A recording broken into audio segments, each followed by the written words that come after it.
جو مرضی آپ نے کہ ٹھیک ہے.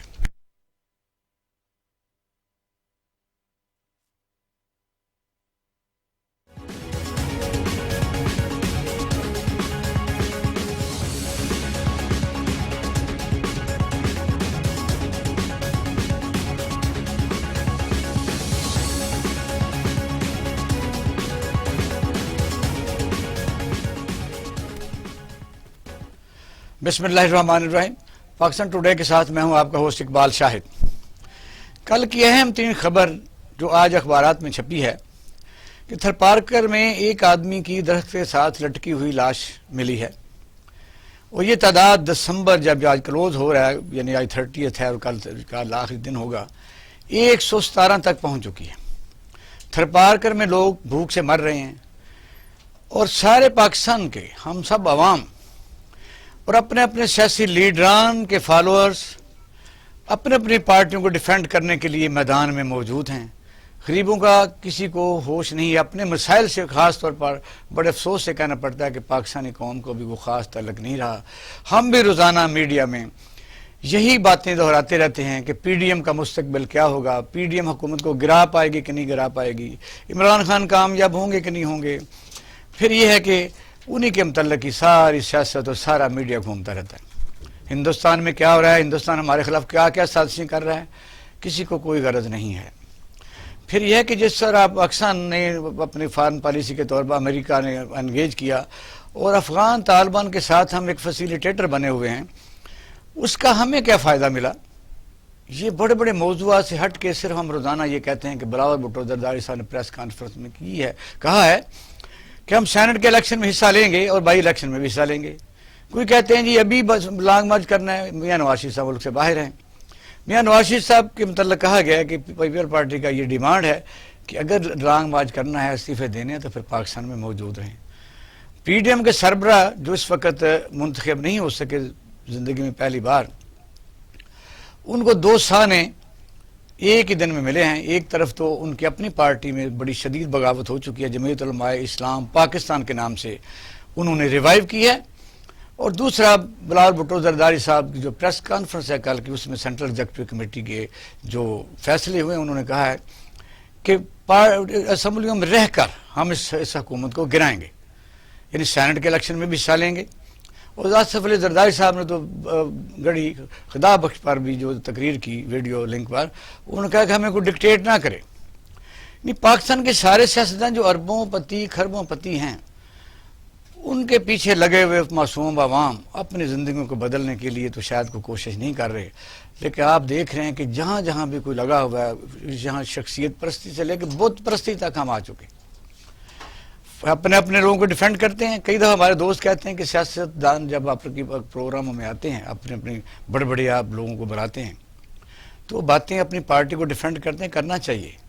لیکن آپ دیکھیں کہ 1-2-2.5 کروڑ کی گاڑی میں آگے ڈالا پیچھے ڈالا جب چل کے وہاں لوگ آتے ہیں اور پھر غریبوں کی بات کرتے ہیں. سینکڑوں ایکڑ زمین میں رہنے والے ان لوگوں کی بات کے لیے مرے جا رہے ہوتے ہیں جن کے پاس گھر نہیں ہے، جو کرائے کا گھر بھی نہیں ہے. 30 سال حکمرانی کرنے والے نہ اس ملک کو صاف پانی دے سکے، نہ سندھ کا کچرا صاف کر سکے، نہ کراچی کو تباہ برباد ہونے سے بچا سکے. اور پھر یہ ہے کہ پاکستان بننے کے بعد جو انفراسٹرکچر انگریز چھوڑ کے چلے گئے، جو کافر تھے، جو ہم ان کو کہتے ہیں انہوں نے جہنم میں ہی جانا ہے. ریل کی پٹریاں تک ہم نے اپنی پٹھیوں پر ڈال لیں. ہم نے پی آئی اے تباہ کر لیا، ہم نے اسٹیل مل تباہ کر لیا، اپنی انڈسٹری کو جو چلاتے رہے. یہ ساری چیزیں واضح ہیں، لیکن پاکستانی قوم کب جاگے گی یہ ہم اور آپ دیکھ رہے ہیں. کب جاگے گی؟ خود ہی کچھ کام پبلک سو موٹو لینا پڑے گا. آج کے پینل میں رو منظر ریاض صاحب بڑے سینئر تجزیہ کار موجود ہیں، اور صاحب کا بیوروکریٹ بھی ہیں. حسن ضیاء صاحب ہیں، سینئر اینکر پرسن ہیں اور تجزیہ نگار ہیں. اور ٹیلی فون لائن پر ہمارے ساتھ بریگیڈیئر غضنفر صاحب سید صاحب بھی موجود رہیں گے. ویلکم ٹو دا شو. حسن ضیاء صاحب کیا کہیں گے؟ تھر میں لوگ بھوک سے مر رہے ہیں، اور پاکستان سارے میں بھی ایسا ہی کہیں نہ کہیں ہے. اقبال شاہ صاحب، آپ نے بہت ہی بہتر طریقے سے پن پوائنٹ کیا ہے جو پاکستان کے وہ حالات ہیں جو پاکستان کی سمجھے 90% سے اوپر کی پاپولیشن اس کو فیس کرنے پڑ رہے ہیں. اگر میں پچھلے سال کی یہ جو گزر ہے سال اسی کی بات کروں تو جو محکمہ شماریات نے اس نے گورنمنٹ کو جو لسٹ دی ہے بڑی حیران کن ہے، جو مہنگائی کے حوالے سے ہے. اور اس میں 90% چیزوں کی قیمتوں میں اضافے کا بتایا گیا. یہ آفیشیل فگرز آپ کو بتا رہا ہوں. ڈیفینیٹلی جب ریاست کے ادارے کچھ کر رہے ہوتے ہیں تو اس میں خاصا وہ کم بھی رکھتے ہیں, جو ایکچوئل فگر ہے یا ایکچوئل مہنگائی ہے اس فگر کو کم بھی رکھتے ہیں. لیکن اگر بات کریں جائے کموڈیٹیز کی تو انہوں نے ایک ایک کموڈیٹی کا بتایا کہ جی چینی 103 تک ریکارڈ اضافہ ہو, 103 روپے کلو تک گئی. اسی طرح مٹن ہے, اسی طرح جو سبزیاں ہیں, یعنی عام آدمی کی پہنچ سے ہر چیز کی باہر چلے گی, جیسے آپ جسے پن پوائنٹ کر رہے ہیں. اس کے ساتھ ساتھ تباہ کن سال یہ رہا ہے ادویات کے حوالے سے. عوام کا جو سب سے بڑا مسئلہ ہے ادویات اور جو دیگر مسائل ہے اس میں یہ ایک بڑا مسئلہ ہے, وہ تباہ کن سال اس کو کہتے ہیں کہ 500 گنا زیادہ جو ہے اس میں آپ کی جو ادویات کی قیمتیں جا چکی ہیں. یہ وہ گورنمنٹ ہے, میں پچھلی گورنمنٹ کا تو کہوں گا مہنگائی تو ہر دور میں رہی ہے, لیکن اس گورنمنٹ کو اس حوالے سے کہوں گا کہ جب یہ آئے تھے تو ان کے جو 3 بڑے نعرے تھے اس میں ایک نعرہ یہ تھا کہ ہم احتساب کریں گے, دوسرا بڑا نعرہ یہ تھا کہ ہم مہنگائی اور یہ جو عوامی مسائل ہیں اس کو حل کریں گے, اور تیسرا یہ تھا کہ ہم یہ جو کرپشن کے ساتھ ساتھ انہوں نے کہا جی ہم مینجمنٹ کو اپنی ساری ٹھیک کریں گے. تو اب 2.5 سال سے زیادہ کا عرصہ گزر چکا ہے اور خاص طور پر پچھلا سال یہ بتاتا ہے کہ بہت گرم پوزیشن ہے. ڈیفینیٹلی جب عام استعمال کی چیزیں لوگوں کو نہیں ملیں گی اور اس طرح کی صورتحال ہوگی تو پھر خودکشیاں بھی یہ جو پی ڈی ایم ہے یہ اس عوام کی اس پلس کو یعنی اس مد نظر رکھ کے ویسے حکومت کے خلاف نکلی یا ان کا ذاتی ایجنڈا تھا؟ دیکھیں جہاں تک پی ڈی ایم کی موومنٹ کی بات کروں تو اس میں ان کی شاید اتنی پاپولیرٹی نہیں ہے جس کے اوپر وہ تحریک چلاتے. اس میں زیادہ جو مجھے لگتا ہے ذمہ داری یا رسپانسبلٹی ہے وہ گورنمنٹ کی اپنی مس مینجمنٹ نااہلی کی اور ان وعدوں کی ہے جو وہ پوری نہیں کر سکی. اب جب یہ تحریک شروع ہوئی تھی, اگر میں لاہور کا جلسہ نکال دوں اور باقی تمام جلسے دیکھوں تو وہ کامیاب رہے ہیں. لاہور میں آ کر جو ایکسپیکٹیشن تھی ان کی وہ اس طرح پوری نہیں ہو سکی. بارڈر لائن تو یہی تھی نا, جب مومنٹم بنانا ہوتا ہے کسی تحریک کا تو لاسٹ جلسہ سب سے بہترین ہوتا ہے. جی وہاں پر آ کر تھوڑا سا اگر آپ کو پی ڈی ایم والے تھوڑی سی ان کی ٹون نیچے نظر آ رہی ہے, اس کی وجہ یہ ہوئی ہے کہ یہ پہلے کوئی بات نہیں سن رہے تھے, لیکن انہوں نے اپنی بھی لاہور کے جلسے نے آگے انہیں بھی تھوڑی دیر یہ روکا اور یہ بھی سوچنے پہ مجبور ہو گئے کہ دیکھیں کیا سچویشن بن گئی ہے, جس کے بعد آپ کو نظر آئے گا کچھ اور فیکٹرز میں آ گئے ہیں. عمران خان صاحب کے اوپر بھی ایک پریشر نظر آتا ہے, کچھ چیزوں پر وہ بیک آؤٹ ہوتے نظر آ رہے ہیں. تو اس کا مطلب یہ ہے کہ درمیان میں کچھ فیکٹر ایسے ضرور آ گئے ہیں جو گورنمنٹ کو بھی جنہوں نے پکڑ لیا اور پی ڈی ایم کو بھی ایک جگہ پہ لانے کی درمیانی کو راستہ نکالنے کی کوششیں کی جا رہی ہیں. تو یہ جو صورتحال ہے اس کے اندر دیکھیں ایک عام آدمی کا جو مسئلہ جو آپ بات کر رہے ہیں, دیکھیں مجھے ایک بڑے عام سے آدمی نے ایک مسئلہ سمجھا دیا تھا اور مجھے وہ سمجھ آ گیا تھا. بینگ اینکر ہم بہت روز بات کرتے ہیں کہ پاکستان کے لوگوں کے مسائل کیا ہیں, تو ایک رکشہ ڈرائیور نے مجھے سمجھایا تھا اور مجھے بات سمجھ آ گئی تھی. اس نے کہا جی پاکستان کے عام آدمی کی یا غریب آدمی کے 3 بڑے مسائل ہیں, اگر یہ حل ہو جائے تو انہیں کوئی فرق نہیں پڑتا کہ اس ملک کے اندر ماشاءاللہ یا ایک جمہوری حکومت ہے, ہم ماشاءاللہ اور جمہوری حکومت پہ لڑیں, لیکن ایک عام آدمی کا ہمیں سننا پڑے گا کہ وہ کیا کہتا ہے. میں نے کہا جی آپ بتائیں کون سے 3 بڑے مسئلے ہیں. اس نے کہا غریب آدمی یا عام آدمی یہ چاہتا ہے کہ اگر اس کا بچہ بیمار ہو جائے تو وہ کسی ہسپتال چلے جائے تو اس کو سستا علاج اور ایک عزت والا علاج مل جائے. اگر وہ اپنے بچے کو پڑھانا چاہے تو وہ عزت کے ساتھ کسی سکول کے اندر پڑھائے اور اس کو ایک اچھی ایجوکیشن مل جائے. ہیلتھ کارڈ ہے وہ اس کو فلفل کرتا ہے؟ جی وہ تو کہیں بھی نہیں کرتا, ابھی وہ ملے ہی نہیں. پاکستان میں کہاں کسی کو ملے ہیں یا کس حد تک ملے ہیں اتنی بڑی آبادی کے اندر. یہ تو ایک مذاق ہے, یہ پینٹ کی طرح بات کی جا رہی ہے. تیسرا بڑا مسئلہ یہ ہے کہ ایک شخص جو ہے اگر اس کے ساتھ زیادتی ہوتی ہے وہ تھانے جائے تو اس کو عزت کے ساتھ جو ہے اس کے مسئلے کو سن لیا جائے, اس کے ساتھ اسے ذلت و رسوائی کا سامنا نہ کرنا پڑے. 2.5 سال کے بعد آپ کی پولیس ریفارمز دیکھ لیں, آپ اپنی ایجوکیشن ریفارمز دیکھ لیں, آپ ہیلتھ ریفارمز دیکھ لیں.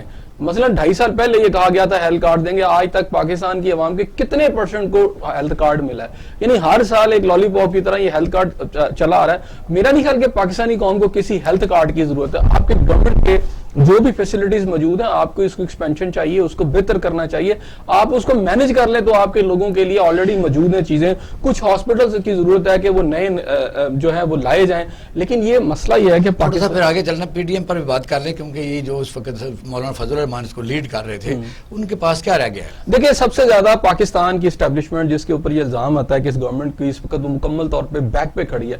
پاکستان کی ہسٹری میں پہلی دفعہ ہوا ہے کہ اسٹیبلشمنٹ اس طرح ایکسپوز ہوئی ہے کہ ایک گورنمنٹ کے ساتھ اتنی سائڈ ہو گئی ہے کہ عام آدمی بھی اس وقت شاید گورنمنٹ کو اتنا مرد الزام نہیں ٹھہرا رہا بلکہ اسٹیبلشمنٹ کو ٹھہرا رہا ہے. تو یہ جو پی ڈی ایم کا سارا ایشو ہے, دیکھیں ان کے پاس جو سب سے بڑی ایک ایسا ایشو ہے جس کے اوپر پاکستان کی اسٹیبلشمنٹ پریشان ہے, وہ یہ تھی کہ لانگ مارچ. اگر لاہور سے کوئی لانگ مارچ شروع ہو گیا اور اسلام آباد چلا گیا, اور لانگ مارچ ڈیفینیٹلی وہ صرف لاہور سے نہیں شروع ہوتا, جب ساری اپوزیشن جب لانگ مارچ کی بات کرے گی تو کراچی سے بھی قافلے آئیں گے, وہ بلوچستان سے بھی قافلے آئیں گے, وہ خیبر پختونخوا سے بھی آئیں گے, پنجاب سے بھی آئیں گے. جو اس وقت جو صورتحال سب کے سامنے ہے، جو مہنگائی ہے، بے روزگاری ہے، اس میں لوگ ایڈ اپ ہو جاتے ہیں، عام آدمی اس میں ایڈ اپ ہو جاتا ہے. ڈیفینیٹلی میں پھر کہوں گا پی ڈی ایم کی شخصیات کی کوئی ایسا کرزمہ اتنا بڑا نہیں ہے، لیکن اس گورنمنٹ کی جو پالیسی ہیں اس سے لوگ اتنا تنگ آ چکے ہیں کہ اگر وہ اس موب کے اندر شامل ہو جاتے ہیں تو مجھے یہ بتائیں کہ کیا پنجاب کی پولیس، کیا سندھ کی پولیس اس کو روکے گی، اس مارچ کو روکے گی، یا پھر اس کو روکنے کے لیے آپ کو کوئی گولی چلانی پڑے گی؟ اسٹیبلشمنٹ جو ہے پاکستان کی وہ اس وقت ڈیفینیٹلی دیکھ رہی ہے کہ اگر لاہور سے کوئی موب چلتا اور جا کے اسلام آباد بیٹھ جاتا اور گھیر لیتا تو پھر اس کو کیسے آپ ڈیفیوز کریں گے؟ اس سے پہلے بھی اپنی کارکردگی سابقہ، یعنی کوئی بھی حکومت جہاں بھی جمہوریت ہے اور جمہوری طریقے سے منتخب حکومتیں ہوتی ہیں، وہ اپنے پیچھے ایک اچھی گورننس کے لے کے لوگوں کے سامنے آتی ہیں کہ ہم نے یہ کیا تھا، یہ غلط کر رہے ہیں. تو یہ جو آسان ہوتا ہے پروپوگنڈا کے، مثلا اپنی کرپشن کے تو جو بوجھ ہے، گاربیج ہے، وہ تو اتنا زیادہ ہوتا ہے کہ میں نے جیسے ابھی کہا کہ ان کے پاس تو رہنے کے لیے بڑے بڑے سینکڑوں کنالوں کے گھر ہوتے ہیں، تو نمائندگی وہ کرتے ہیں غریبوں کی، غریبوں کے دوسرے ملکوں میں بھی ہوتے ہیں، ہر شہر میں ہوتے ہیں. مجھے بتائیے کہ یہاں بلاول اسے گھس کے دکھا دے تو ہوتے ہیں. نمائندگی وہ غریبوں کی کرتے ہیں. تو پھر الزام جو پاکستان میں آسان ہے، جو کانسٹیٹیوشنلی منع کیا گیا کہ عدلیہ اور فوج کے خلاف بات نہیں کرنی، جس کا دل کرتا ہے وہ اس کے خلاف بات کرتا ہے. تو یہ ایسا اپنا بھی تو بتایا نا کہ ہم نے دودھ کی نہر بہائیں، یا یہ پاکستان کا جو کتے ہانڈی کون کتا چاٹ گیا 35 سال میں؟ کہاں ٹرانسپورٹ ہے، کہاں ہیلتھ ہے، کہاں ایجوکیشن فری ہوتی تھی؟ آپ بہت شکریہ جی، آپ نے بہت بنیادی اور اہم نکات اٹھائے ہیں، اور انفیکٹ میں 1-2 پروگرامز کر چکا ہوں ابھی تک مختلف چینلز کے اوپر. میں نے ایک تھیسس ڈیولپ کیا ہے جو کہ میں اسے گورننس کے حوالے سے، کیونکہ میرا تجربہ گورننس کا ہے اور لکھنے کا ہے، کہ کرپشن جو ہے پاکستان میں اس وقت بہت ہے، لیکن انڈیا میں اس سے زیادہ ہے. ابھی جو بیرومیٹر انڈیکس آیا ہے کرپشن کا، اس میں انڈیا ہم سے بہت اوپر ہے، مطلب کرپشن کے لحاظ سے بہت اوپر ہے. افغانستان ہم سے بہت اوپر ہے. اسی طرح بنگلہ دیش کے اندر کرپشن جو ہے وہ پاکستان سے زیادہ ہے. میں آپ کو ڈاکیومنٹڈ گزارش کر رہا ہوں. تو میں ان ملکوں کے متعلق آپ کو 1-2 منٹ کے اندر ایک گزارش عرض کروں گا. وہ تمام ملک جن میں گورننس کا سٹرکچر کولونیل تھا، وہ تمام ممالک جو ہیں وہ ان میں بنگلہ دیش، پاکستان اور انڈیا یہ جڑے ہوئے ہیں آپس میں، سب کانٹیننٹ بن گئے، سب کانٹیننٹ بن گیا. لیکن سر حیرت کی بات ہے کہ انڈیا کے اندر جو پروگریس ریٹ ہے وہ 6.8 سے لے کے 8.8 تک ہے، جو ان کا 21 کا ہے that is almost 9%. Bangladesh is floating at 7%. Afghanistan 3.9%. Pakistan 1%. میں جی ڈی پی گروتھ کی بات کروں، یہ ورلڈ بینک کی فگرز ہیں. اس کا مطلب کیا ہوا؟ شاید صاحب اس نقطے کے اندر جائیں. اس کا مطلب یہ ہوا کہ جن ملکوں میں کرپشن ہم سے زیادہ ہو رہی ہے ان میں پروگریس ہم سے زیادہ ہو رہی ہے. اچھا، اس کو آپ انورسری، میں قطعاً یہ نہیں کہہ رہا کہ کرپشن جو ہے اس کو آپ لیگلائز کریں، قطعاً نہیں یہ کہہ رہا. گورننس کو امپروو کریں، آپ کی جو پوری میکنزم ہے چیزوں کا، آپ کی جو حکومت ہے اس کو ایفیشنٹ بنائیں. اب جو ہمارے ساتھی ہیں انہوں نے ڈیفینیٹلی بات کی ہے اپنے ایکسپیرینس کے حساب سے. اچھا، آپ کا ڈیٹا ہوتا ہے کئی دفعہ ہیلتھ کارڈ کے متعلق، مجھے کے پی کے یا مجھے یہ پتا چلا ہے کہ کافی وہ چیزوں کو دیکھیں ہیلتھ کارڈ کے پی کا تو میرے پاس فیڈ بیک ہے، کیونکہ میری وہاں کئی افسروں سے بات ہوئی ہے، وہ تو بہت خوشگوار ہے، حیرت انگیز حد تک. پنجاب کے اندر مجھے ڈائریکٹلی میں نے ابھی تک کوئی پروب نہیں کی، لیکن مجھے یہ لگتا ہے کہ جب تک آپ ایفیکٹو چیزیں نہیں، کام کرنے کا طریقہ بہتر نہیں کریں گے. اب یہ چھوڑ دیں، پاکستان میں کوئی تھانے میں عزت نہیں کروا سکتا، لیٹس فرگیٹ اباؤٹ اٹ. خواب ہے 73 ایئرز کا، کبھی نہیں ہو سکتا. 14 اگست سے جوتے پڑ رہے ہیں، آج بھی جوتے پڑ رہے ہیں. پٹواری نے پیسے لینے ہیں، پٹواری نے پیسے لینے ہیں، آپ کچھ نہیں کر سکتے اس میں. لہٰذا جو چیزیں کرنے کی ہیں آپ کے، مہنگائی کو کنٹرول کریں، بڑی امپورٹنٹ بات ہے. لیکن سر آپ نے تو عدلیہ اور انتظامیہ کا آپ نے تو بائیفرکیشن کر دی ہے. یہ بات تو کون جائے گا بازاروں میں؟ میجسٹریٹ تو ہے نہیں، کہ آپ پرائس میکنزم تو ہے نہیں میں رہے ہیں.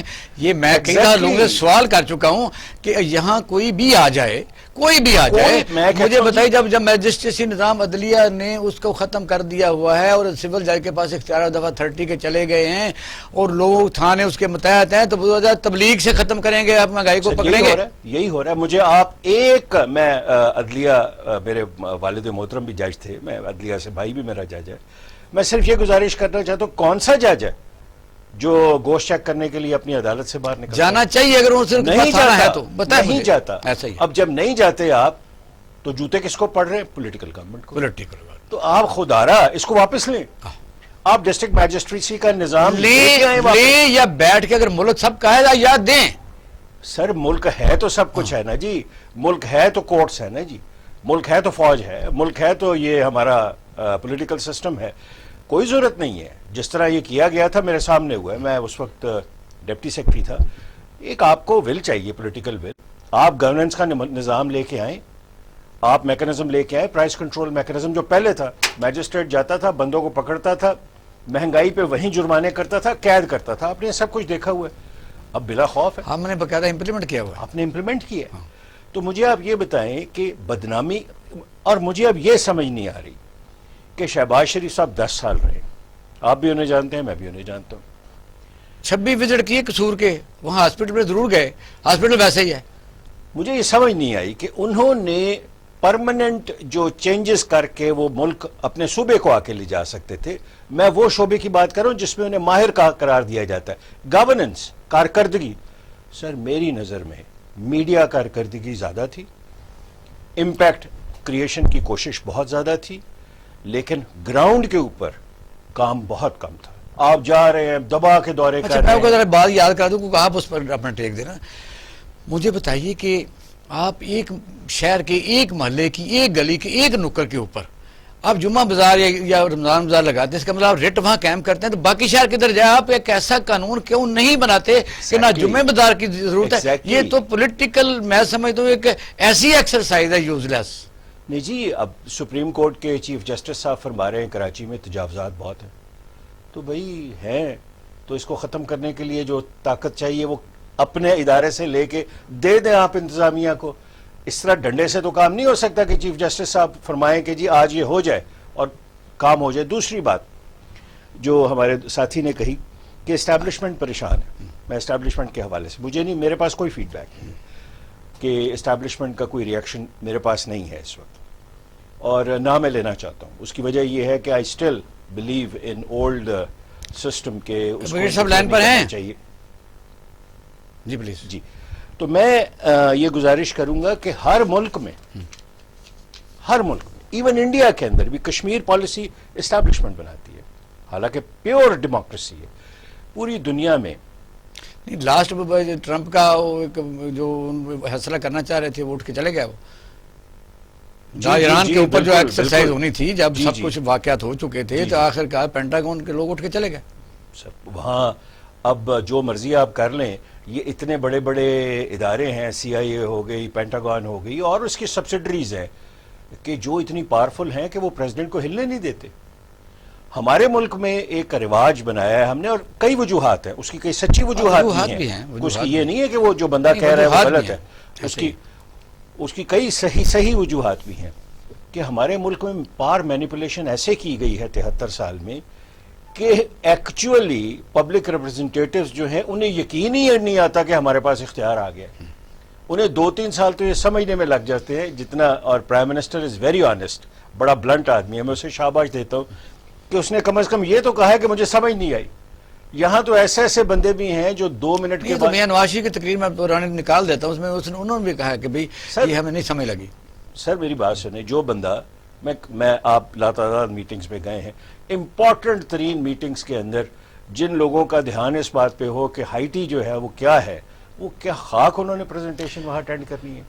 ٹھیک ہے, اور میں پرائم منسٹر لیول کی بات کر رہا ہوں, آپ سمجھ گئے ہوں گے میں کیا. احسن جیسا صاحب, کیونکہ ہم اکیڈمک ڈیبیٹ کی طرف چلے گئے, اصل مسئلہ یہی ہے, اسے ڈسکس کرنا چاہیے میرے خیال کے مطابق. لیکن چونکہ آج کے سبجیکٹ پر ہم تھوڑا سا اس پر تھوڑا 2-3 منٹ اور بھی موضوع کی طرف جانا ہے. ہم نے وجہ یہ ہے کہ اس وقت جو عوام کی انرجی کو ضائع کیا گیا، یا سمجھ لو کہ ملک کے اور بڑے مسائل تھے ان کے لیے تجاویز نہیں دی گئیں، اور پھر اگر پی ڈی ایم بنی تو ان کے پاس نیکسٹ یعنی اگر سمجھ لو ٹیپل ہی گورنمنٹ ہو جاتی ہے یا کر لیتے ہیں، یہ وہ طریقہ ہو جاتا ہے جن کو وہ ملائن بھی کرتے ہیں، پھر انہیں سے امید رکھتے ہیں کہ ان کو ختم کرو، تو پھر ان کے پاس کون سا ایجنڈا تھا جو آج تتر بتر ہو گئے ہیں کہ میاں نواز شریف باہر بیٹھ کے جب وہ کہتے ہیں تحریک چلاؤ، اور آج کی جو ملاقات ابھی مریم نواز شریف صاحبہ کی اور ابھی فضل الرحمان صاحب کی ہو رہی ہے، تو آہستہ آہستہ تو ایک دوسرے کے ساتھ ہی مخلص نہیں ہیں، تو پھر بتائیے تحریک کا کیا کون سا سرا لے کے پکڑ رہے ہیں؟ دیکھیں جب پی ڈی ایم جو ہے مختلف جماعتوں کا چونکہ ایک اتحاد ہے، اور اتحاد کے اندر بہت سارے بون آف کنٹینشنز بھی ہو جاتے ہیں. اچھا اپنا ذرا برگیڈ صاحب کو ویلکم کر لوں. برگیڈ صاحب السلام علیکم.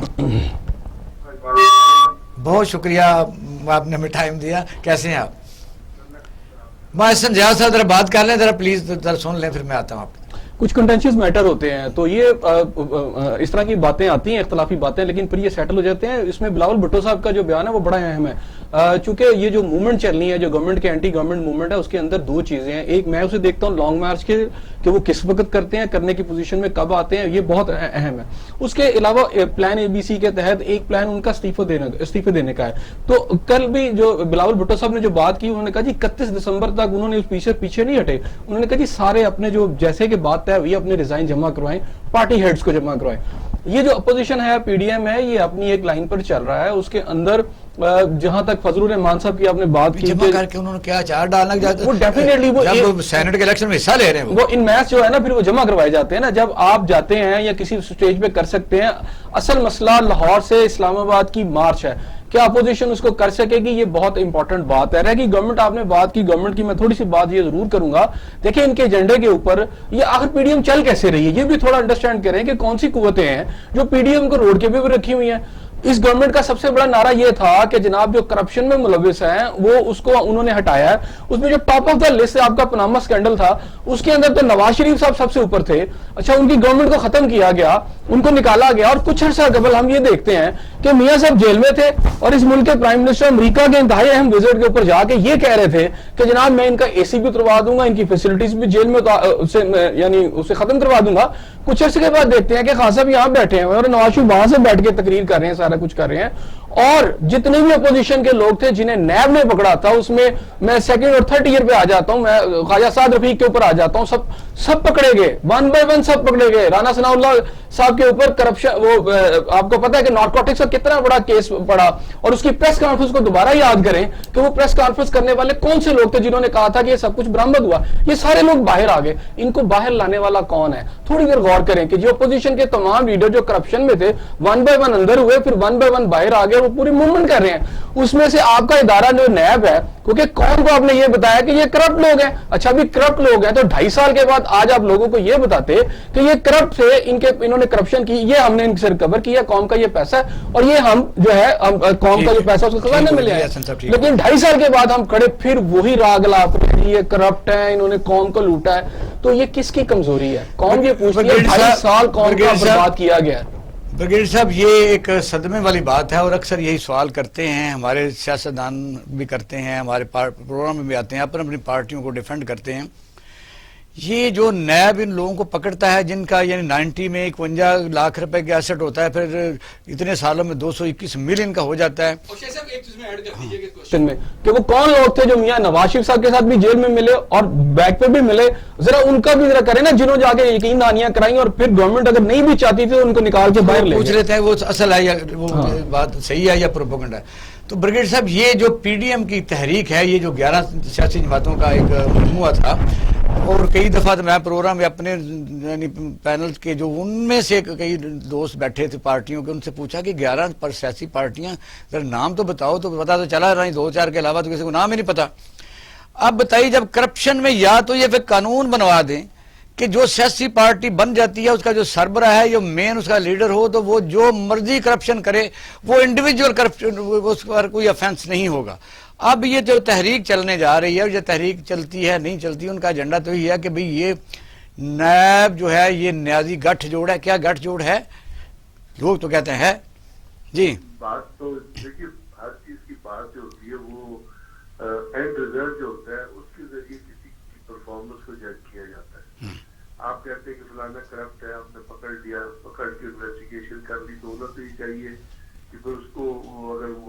کرپٹ ہے یا چیزیں کی ہیں تو اس کی سزا ملنی چاہیے. جی جی اب ہمارے اس پکڑنے سے لے کے سزا کے نظام تک بہت ساری ایسی پٹ فالز ہیں جو نیب کے اپنے سسٹم کے اندر ایگزسٹ کر رہی ہیں, ایسی خامیاں ہیں جو نیب کے سسٹم کے اندر ایگزسٹ کر رہی ہیں. اور اس میں یہ ہے کہ دنیا میں پوری ہم نے بارہا اس بات کا ذکر کیا ہے, بارہا اس بات کو کہا ہے کہ جو وائٹ کالر کرائمز کو انویسٹیگیشن کا طریقہ جو ہے وہ ایک عام ایس ایچ او کو یا ایک عام انویسٹیگیٹر کو یا ایک عام جو آپ کا ماڈر ہوتا ہے اس کو نہیں آتا.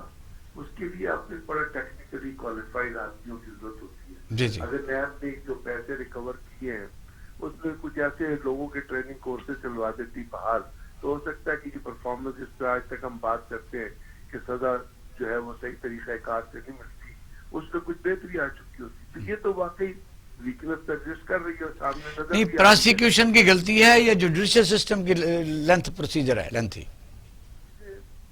منوان شامل ہے. سب سے پہلے تو انویسٹیگیشن کی غلطی ہے کہ آپ نے کیا انویسٹیگیشن کے ذریعے وہ تمام ڈاکومنٹری پروف ریلیٹ کر لی ہیں ان الزامات سے جو الزامات کے تحت کسی کو آپ کہہ رہے ہیں کہ اس کی جائیداد جو 51 بلین سے 2012 پہ چلی گئی ہے, فلانے پہ چلی گئی.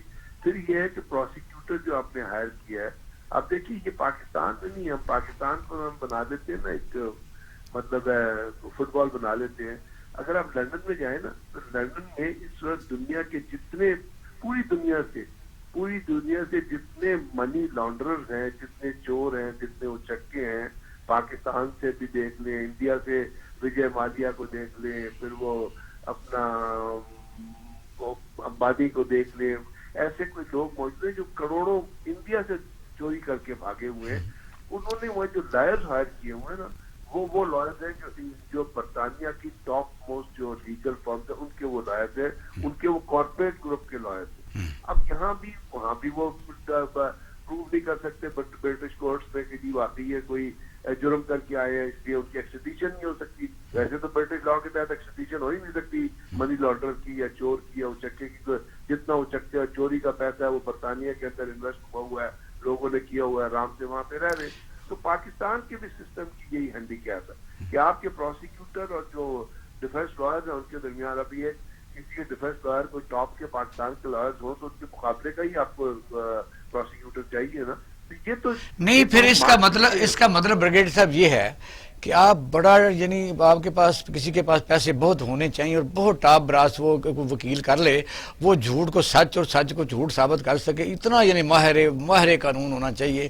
اس سچائی تو وہ چھپ جاتی ہے, کیا کریں کیا کر لیں. یا تو سسٹم میں آپ کو یاد ہے کہ لوگ وہاں پہ ایک آپ کے لاہور میں کیولری گراؤنڈ میں ایک بچے کو مارا گیا تھا, قتل ہوا تھا, اور وہ کانچو فیملی تھا اس کا, وہ لڑکا تھا جس نے مارا, آپ کو یاد ہے نا؟ جی یاد ہے. اس کی مدر نے, اس لڑکے کی مدر نے جا کے سپریم کورٹ جو کیس کو پروسیس کرنا چاہتی تھی نے وہاں ہاتھ باندھ کے کہا تھا کہ خدا کے لیے مجھے معاف کر دیں, میری ایک بیٹی تھی, میری بیٹی بھی جوان. آپ اس کے سسٹم سمجھ جائیے اپنا.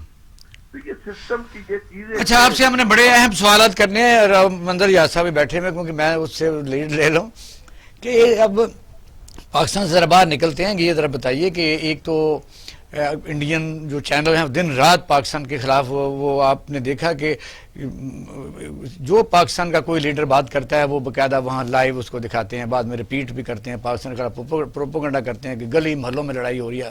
ہم نہیں کرتے, ہمارے جو چینل ہیں ان کو یہ خیال نہیں ہے. تو انڈیا میں کسان جو تحریک چل رہی ہے اس پر تھوڑا سا نوٹ دیجئے گا.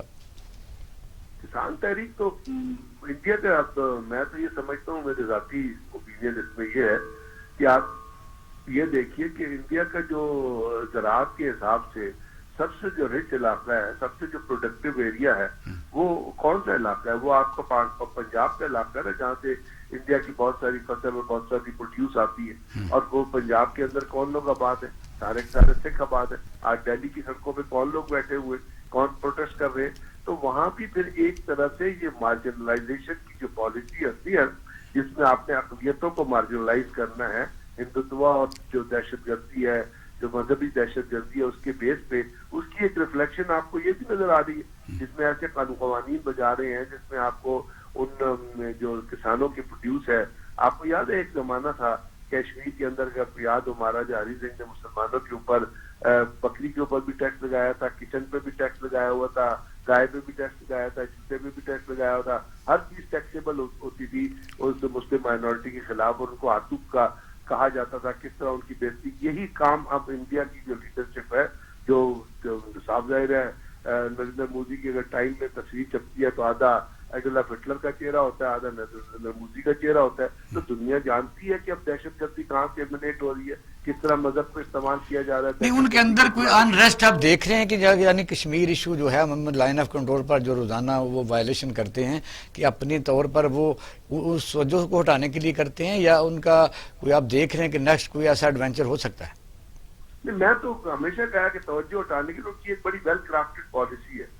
توجہ ہٹانے کی تو ایک ایلیمنٹ ہو سکتا ہے, لیکن وہاں پہ انڈین جب سے خاص طور پہ نریندر مودی کی حکومت آئی ہے اور جب سے نواز شریف اس کو مل کے آیا تھا اس کی سوورن سیریمنی کے بعد, اس کے بعد پاکستان کی لائن آف کنٹرول کے اوپر جو فائرنگ شروع ہوئی ہے وہ ویل آرٹیکولیٹڈ پالیسی کے طور پہ شروع ہوئی ہے, اور اس کا مطلب انہوں نے آپ کو بتا دیا تھا, ایک 2.5 فرنٹ وار پالیسی. اچھا برگیڈیئر صاحب, میں آپ سے بعد میں سوال کرتے ہیں, راؤ منظر جا صاحب اور میں ان کو ساتھ ذرا لے لوں کیونکہ افغان پر بھی بات کرنی ہے ایشو کے اوپر. راؤ صاحب, انڈیا کے متعلق یعنی آپ کس طرح کا دیکھتے ہیں کہ کیونکہ پاکستان میں جو اس طرح کی آوازیں ہمیں بھی بتانا چاہیے کہ وہاں بھی امن نہیں ہے, وہاں ان کو اندر بھی جان کے لالے پڑے ہوئے ہیں, اندر بھی انریسٹ ہے, اندر بھی مسلمانوں کے ساتھ ظلم ہو رہا ہے, اقلیتوں کے ساتھ ظلم ہو رہا ہے, تو کیا کہیں گے؟ بہت شکریہ جی. میں سب سے پہلے اس میں ڈیپر انالیسز عرض کروں گا کہ ہمارا یہ مت ہے پنجاب میں, پاکستان میں, کہ India is dependent on Punjab for food chain. گزشتہ 25 سال میں انڈیا نے اسے ڈائیورسیفائی کیا ہے, یعنی اور سٹیٹس کے اندر بھی انہوں نے اپنی فصلیں لے گئے ہیں وہ لوگ, تو ان کی ڈپینڈنسی جو ہے پنجاب پہ قدرے کم ہو گئی ہے, مکمل کم نہیں ہوئی. سیکنڈلی, اسٹرکچرل چینجز کرنے کی جو بی جے پی نے کوشش کی ہے اس کی ریزسٹنس آ رہی ہے کہ انہوں نے آڑتی کا نظام ختم کرنے کی کوشش کی. ہمارے پاس بھی وہی نظام ہے, آڑتی پیسے دیتا ہے, بیج خریدتے ہیں, باقی ساری چیزیں ہیں. تو وہ اسٹرکچرل چینجز کی آڑ میں جو ان کے کارپوریٹ گروپس ہیں وہ آڑتی کا رول ادا کر سکتے تھے, اور فصل خریدنے کی انہوں نے پابندی ختم کر دی کہ آپ خرید سکتے ہیں. وہ سسٹم تو ہمیں فالو کرنے کے لیے بے چین تھے, وہ سسٹم تو ٹھیک تھا پہلا. اب کیا ہوا سر, یہ وداؤٹ پریپریشن تھا. اس قانون کو بنانے کے لیے پارلیمنٹ میں بحث نہیں ہوئی, اسے آرڈیننس کی فارم میں جاری کیا گیا. پریزیڈینشل آرڈیننس کی فارم میں جب یہ جاری ہو گیا تو چیف منسٹر جو تھا پنجاب کا, اس نے ریزینٹ کیا اس کو, اور اس نے تقریر کی. میں نے وہ تقریر سنی ہے, he is ex army, Indian army officer, captain ہے ریٹائرڈ. اس نے تقریر کی, ہم نہیں مانتے. اور یہ جو 10 سے 12 لاکھ اس وقت سکھ, وہاں 18ویں ترمیم نہیں ہے؟ نہیں, وہاں تو نہیں ہے نا جی. اچھا ٹھیک ہے, وہاں نہیں ہے, وہ اس طرح کے نہیں ہے جس طرح کے ہماری ہے. ڈیفینیٹلی ڈیولوشن پار تو وہاں کافی ہے. تو آپ کو ایک اور اینگل سے بھی یہ تحریک دیکھنی چاہیے. اس کو سپانسر جو ہیں, سکھ جو نوجوان یوتھ ہے, سکھ جو مڈل باہر کے لوگ ہیں, وہ باقاعدہ پیسہ بھجوا رہے ہیں. اور وہ میں نے انڈین سکھ کا ایک انٹرویو سنا, اس نے کہا کہ ہماری فوج میں, انڈین فوج میں جو سکھ ہیں وہ نہیں لڑیں گے پاکستان کے خلاف. پاکستان کا نام نہیں لیا لیکن کہتے ہیں لڑیں گے نہیں. اور پھر اس نے طنزاً کہا اس سکھ بندے نے کہ میرے بیٹے تو فوج میں ہیں, تو یہ جو ہندو لڑیں گے نکرے پہن کے, کچھوں والی سرکار اس نے کہا تھا, تو یہ جا کے لڑ لیں پاکستان سے. سر, انڈیا کے حالات ایسے اچھے نہیں ہیں کہ ہم کہیں کہ جی بہت زبردست کام ہو گیا. ان کے فالٹ لائنز ہم سے بہت زیادہ ہیں. اور پھر سینٹر کی اور اسٹیٹس کی, جیسے ابھی بنگال کی جو چیف منسٹر ہے ممتا صاحبہ, ان کے ساتھ بے انتہا ٹسل ہے بی جے پی کی, ایک دوسرے پہ پرچے کروائے ہوئے ہیں انہوں نے. لیکن ہمیں شاہد صاحب یہ دیکھنا چاہیے کہ ہمارے قومی مفاد کیا ہیں. یہاں ایک بندہ اٹھتا ہے, وہ اصل سوال یہی ہے ہمارا قومی مفاد کہ ہم کیسے متحد ہو کے ایسے دشمن کا مقابلہ کر سکتے ہیں. ہمارے سرحدوں کے اوپر جو نوجوان شہید ہو رہے ہیں, آپ نے دیکھا کہ بلوچستان میں کیا ہوا ہے, اور جی بی میں کیا ہوا, 7 بندے شہید. ہاں 7 بندے, اور وہ ایف سی کے تھے. کسی نے نام بھی نہیں لیا اسٹیج کے اوپر. میں حیران ہوں کہ سبی کے اندر مطلب انہیں شہید کیا گیا. اس کا مطلب ہے کہ غضنفر صاحب یہ بات سمجھیں گے, اور میں یہ عرض کروں گا کہ اس کا مطلب ان ڈیپتھ فلٹریشن ہے. جو دہشت گرد ہیں یہ بارڈر ایریا نہیں ہے سبی وغیرہ, یہ تو ان ڈیپتھ بلوچستان ہے. یعنی آپ پٹھان ایریا کے اندر یہ کر رہے ہیں. ہرنائی میں ہوا نا یہ, جی ہرنائی میں ہوا یہ. جی سبی ہرنائی ایک ہی وہ ہے نا جی, دیٹس سیم ٹاؤن سے نزدیک, مطلب ایک ڈسٹرکٹ ہے. اچھا اب اس کو کیسے دیکھتے ہیں پھر یہ جو جوان جو ہیں شہادتیں دے رہے ہیں, اس کے متعلق اگر یہ کہا جائے کہ یہ تنخواہ لیتے ہیں اور ان کا کوئی مسئلہ نہیں ہے, تو یہ بڑی افسوسناک بات ہے. میں نے آج تک کسی بندے کو 20,000 پہ نہیں دیکھا. وجہ یہ ہے کہ یہ ہم توقع کرتے ہیں کہ جب نیشنل پارٹیاں جو اپنے آپ کو اپنے اس ملک کی سیاسی پارٹیاں سمجھتی ہیں, میں نے دیکھا کہ اسٹیج کے اوپر ایک تو انڈیا میں ہے کہ ہم اس پر بات ہی کم کرتے ہیں, کرنی چاہیے, یعنی وہ ہمارے ملک میں کچھ بھی نہیں ہے تو وہ کہتا ہے گلی محلوں میں لڑائی ہو رہی ہے. تو وہاں اسٹیج کے اوپر میں خود تقریر سنتا رہا اور میں نے دیکھا کہ نہ تو مراد علی شاہ نے پاکستان زندہ باد کا نعرہ لگایا اور نہ بلاول بھٹو زرداری صاحب نے لگایا. رحمان صاحب کی تقریر پر یہ مجھے بتائیے کہ یہ کہاں کی نیشنل. میں اقبال صاحب اس میں تھوڑا سا کہوں گا, جہاں تک انڈیا کی بات ہے کہ وہ پروپیگنڈا کرتا ہے, وہ ہمارا دشمن ہے, اس نے کرنا ہے, ہمیں اس سے بالکل پریشان نہیں ہونا چاہیے. پاکستان کے میڈیا نے اس کے اندر جو رول پلے کیا, بہت سوبر رول پلے کر رہا ہے پاکستان کا میڈیا. وہ تو ایک ہسٹیریا کا شکار ہے, اور جس طرح کی وہ اس وقت جرنلزم کر رہے ہیں, میرا نہیں خیال کرتا کہ وہ کسی بھی ایک کرائٹیریا کے اوپر, ایک اچھے کرائٹیریا پہ پوری اترتی ہے. ہمیں اس سے نہیں گھبرانا چاہیے. انڈینز کا پرابلم کیا ہے؟ انڈینز کا پرابلم وہاں پر بھی یہ ہے کہ وہاں پر بی جے پی گورنمنٹ کی جو پالیسیز ہے, کاسٹ بیس سسٹم ہے وہاں پہ, اور انہوں نے جو تقسیم کیا, اصل میں وہاں بھی معاشی جو محرومی ہے وہ بڑی تیزی سے بڑھ رہی ہے, اور وہاں کی بھی جو عوام میں اپسیٹ ہے. لیکن وہ تقسیم کیا, وہ کس طرح کھیل رہے ہیں, وہ تقسیم کر رہے ہیں ہندو, مسلمان, عیسائی, سکھ کے چکر میں. وہ اس طرح تقسیم نہیں کر رہے, چونکہ وہ اس طرح کرتے ہیں تو اس طرح ہم محفوظ رہتے ہیں. اگر وہ اس طرح تقسیم شروع کر دیں اور بتانا شروع کر دیں کہ بہت زیادہ امیر, اس سے کم امیر, درمیانہ, غریب اور اس سے غریب, تو پھر شاید لوگوں کو پتہ چل جائے کہ کون سے لوگ ان کے ایکسپلائٹر ہیں. اچھا, پاکستان میں بھی اس طرح کے مسائل ہیں, پاکستان کے اندر بھی لاکھوں لوگ بے روزگار ہیں, لیکن وہاں پر یہ جیسے انہوں نے بات کی کہ باقی ڈیپر ان کے اندر رفٹ ہے اور بہت زیادہ ان کے مسائل زیادہ ہیں, ہم سے زیادہ ان کے مسائل ہیں, لیکن ان کا میڈیا کھیل رہا ہے تاکہ عوام کی جو توجہ ہے اصل ایشوز کے اوپر سے ہٹ کے پاکستان کی طرف آ جائے. ہمیں بھی انڈیا کی طرف زیادہ دیکھنے کی بجائے ہمیں اپنے ایشوز کو ریزالو کرنا چاہیے. یاد رکھیے گا کہ جنگیں صرف فوجیں نہیں لڑتی, قومیں لڑتی ہیں. اگر قومیں نہ لڑتی ہوتی تو ویتنام کے اندر فوج تو کب کی ختم ہو چکی تھی, ان کی قوم لڑی تھی. افغانستان کے اندر لڑی. میں ایک پوائنٹ کہہ رہا ہوں, پاکستان کی سیکنڈ ڈیفنس لائن پاکستان کی عوام ہے. ہمارا فوجی شہید ہوتا ہے, وہ ہمارے ماتھے کا جھومر ہے, جو سرحد پہ حفاظت کر رہا ہے وہ ماتھے کا جھومر ہے ہمارا, ہم اس کو ہمیشہ اپریشیٹ کریں گے. اچھا, یہاں پر یہ بھی ماتھے کا جھومر ہے, میں کل کہہ رہا 400 بلین روپے جو بلوچستان میں جاتا ہے, بکر بند گاڑی نہیں ہے. ہمارے یہاں دیکھیں, ہمارے پولیٹیشین بھی اس ملک کے وفادار ہیں. یہ جان بوجھ کے یہاں پر ایک پرسیپشن پھیلایا جا رہا ہے کہ شاید سارے پولیٹیشین غدار ہیں. اس ملک نے جمہوری نظام کے تحت چلنا ہے. ہمارے جو پولیٹیشین ہے غدار نہیں ہے. آپ کے ان کے ساتھ لاکھ اختلافات ہو سکتے ہیں, لیکن اس سسٹم کو ان پولیٹیشین نے چلانا ہے. اچھا, جہاں تک عوام کی بات ہے, کوئی فوجی شہید ہوتا ہے تو ہمارے یہاں پر تکلیف ہوتی ہے. یہ بالکل نہیں ایسا کہ یہاں پہ تکلیف نہیں, سب کو ہوتی ہے, لیکن ہم خود اپنے مسائل میں اس طرح الجھ چکے ہیں. اور اگر صرف ایک لاسٹ بات, شہید صرف 70,000 پاکستانی انڈیا نے افغانستان کے اندر جو دہشت گردی پھیلائی, 70,000 جو شہید ہوئے ہیں, اس میں بہت بڑی تعداد عام پاکستانی کی بھی ہے. جب ہم اسے بھی شہید کہیں گے, جب اس کو بھی کہیں گے اس کے ساتھ ظلم ہوگا, سب مل کے اپنی قومی سطح کے اوپر فیصلے کریں گے, تو ڈیفینیٹلی ہم جن پرسیپشن پہ پھنسے ہیں اسے نکل آئیں گے. برگیڈ صاحب, یہ ہم فیسیلیٹیٹر تھے, یعنی کافی ہماری کاوشیں تھی کہ افغانستان کے جو طالبان ہیں ان کے ساتھ ہم نے کافی امریکہ کو فیسیلیٹیٹ کیا, تو اس کا پاکستان کو ابھی تک کوئی فائدہ نہیں مل رہا, کیونکہ ہم جس بلاک میں آ چکے ہیں اس میں جو دوسرا امریکن یعنی جو بلاک جن کو آپ کہہ سکتے ہیں مڈل ایسٹ کے ممالک بھی شامل ہیں, ان کے ساتھ ہماری ابھی تک کوئی اس طرح کی دوستی, بلکہ کیا کہ دوستی تو رہی نہیں. یعنی کیا کہیں گے, اس میں ہم نے کیا کھویا اور کیا پایا؟ وہ کہتے ہیں ہینگنگ ان دی ایئر والی بات ہے, کیونکہ نہ تو افغان پیس پروسیس مکمل ہوا ہے اور نہ وہاں سے امریکن فورسز کا انخلا ہوا ہے, کیونکہ تمام کی تمام اسٹریٹجی جو ہے وہ تو بیس یہ کر رہی تھی وہاں سے امریکن فورسز نکلیں گی اور وہاں پہ امن آئے گا, تو وہ تو ایسی کوئی چیز نظر نہیں آ رہی. امریکہ میں حکومت چینج ہو رہی ہے. اصل میں ہمیں سب سے زیادہ ضرورت جو ہے وہ ہمیں انورڈ لکنگ کی ہے, کہ ہمیں اپنے اندر اپنے آپ کو کس طرح متحد کرنا ہے, اور اس کے ساتھ ساتھ یہ دیکھنا ہے کہ دنیا اب بالکل تبدیل ہو رہی ہے.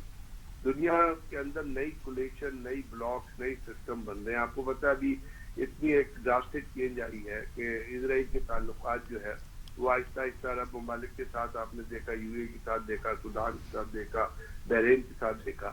تو یہ ایک ایسی شفٹ ہے جس کے اندر پاکستان کو بھی اپنی پرائرٹیز پہ, اپنے سسٹم پہ آنے والے دنوں کی جو